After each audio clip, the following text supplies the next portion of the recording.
नमस्कार. सरकारी कर्मचारी या यूट्यूब चॅनलमध्ये आपलं खूप खूप स्वागत आहे.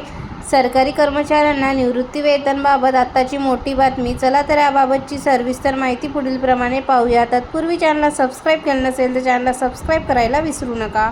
राष्ट्रीय पेन्शन प्रणाली अंतर्गत येणाऱ्या केंद्र सरकारी कर्मचाऱ्यांसाठी 24 जानेवारी 2025 रोजीच्या अधिसूचनाद्वारे अर्थ मंत्रालयाने अधिसूचना केलेल्या युनिफाईड पेन्शन योजनेचा संदर्भ घेण्याचे निर्देश अधोस्वाक्षरीकर्त्यांना देण्यात येत आहेत.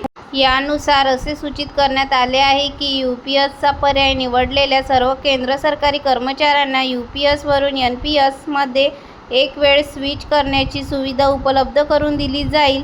ही स्विच सुविधा युनिफाईड पेन्शन योजनेचा पर्याय निवडलेल्यांना सेवानिवृत्तीच्या तारखेच्या 1 वर्ष आधी अथवा स्वेच्छा निवृत्तीच्या बाबतीत निवृत्तीच्या मानलेल्या तारखेच्या 3 महिने आधी लागू असेल तेव्हा कधीही वापरता येईल असे नमूद करण्यात आले आहे.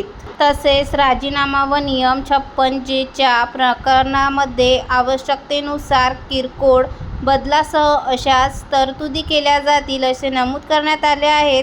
जर वरील नमूद वेळेनुसार स्विच सुविधा वापरली गेली नाही तर कर्मचारी डिफॉल्टनुसार यूपीएस अंतर्गत सुरू राहील अशी बाब यामध्ये नमूद करण्यात आलेली आहे. त्याचबरोबर शिक्षेसाठी काढून टाळणे अथवा सक्तीची निवृत्ती घेतल्यास अथवा शिस्तभंगाची कारवाई सुरू असलेल्या अथवा विचारात असलेल्या प्रकरणांमध्ये स्विच सुविधा दिली जाणार नाही असे नमूद करण्यात आले आहे.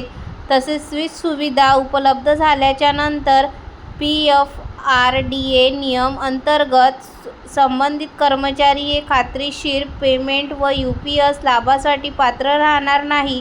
डिफॉल्टर गुंतवणूक पद्धतीवर सरकारचे विभेदक योगदान 4% निश्चित केले जाईल व बाहेर पडण्याच्या वेळी व्यक्तीच्या एनपीएस कॉम्प्रेसमध्ये जमा केले जाईल असे नमूद करण्यात आले आहे. धन्यवाद.